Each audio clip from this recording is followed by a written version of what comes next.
There is a major epidemic of deception spreading throughout the world which disguises itself as being of Christ. This dilemma is an overflow of false teachers and prophets, and they are causing much confusion in this world. This video is designed to define what a false teacher and prophet are, and to take a quick look at common false teachings that accompany their ministries.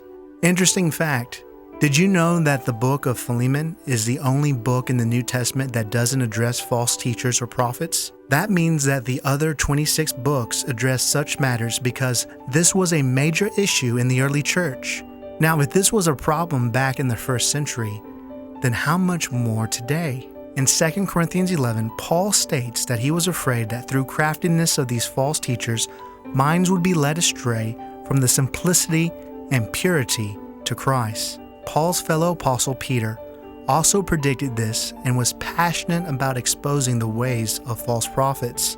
In 2 Peter 2, verse 1, it reads, "But false prophets also arose among the people, just as there will be false teachers among you, who will secretly bring in destructive heresies, even denying the master who bought them, bringing upon themselves swift destruction."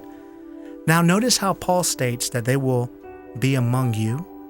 This means that false teachers don't walk around with a sign that says they are false. No, they disguise themselves and are among us. They came from within the church. Peter goes on to point out that they have introduced destructive heresies. The question is, where do they get these teachings from that they introduced? A general answer to this would be from the wisdom of the world or from other religions.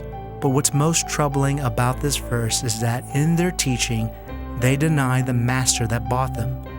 This is referring to Jesus Christ. Their new teaching often leads to denying who Jesus really is.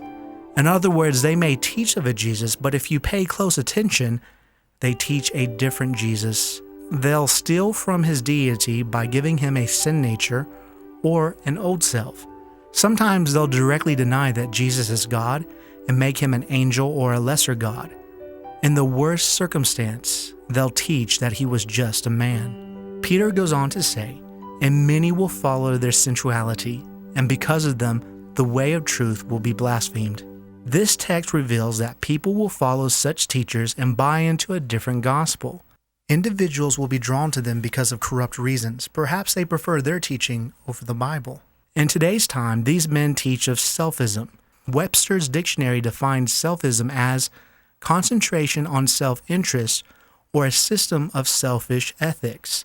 They'll emphasize in their teaching self-love, self-esteem, self-worth, etc. Humans, however, are inclined to already love themselves, and because of our sinful nature, we are drawn to such teachings. What's most disturbing is found in verse 3. "And in their greed they will exploit you with false words. Their condemnation from long ago is not idle, and their destruction is not asleep." The sad truth of this situation is that when it's all said and done, false teachers are doing this for greed. They don't care about you. They're using you. Often they will put heavy emphasis on giving to their ministry or giving them power over your life. They're often charismatic and passionate, but the outcome of such teaching not only robs you financially, but in the end, spiritually as well. Their teaching leads to destruction, and many will follow these false prophets. Please share our videos with others. Get the word out about these false teachers. They're everywhere. North America, South America, Asia, Africa, and maybe in your own church. In future videos, we will introduce the major heresies they teach, how to recognize these teachers in more detail, and finally, what to do if you find yourself or others under a false prophet.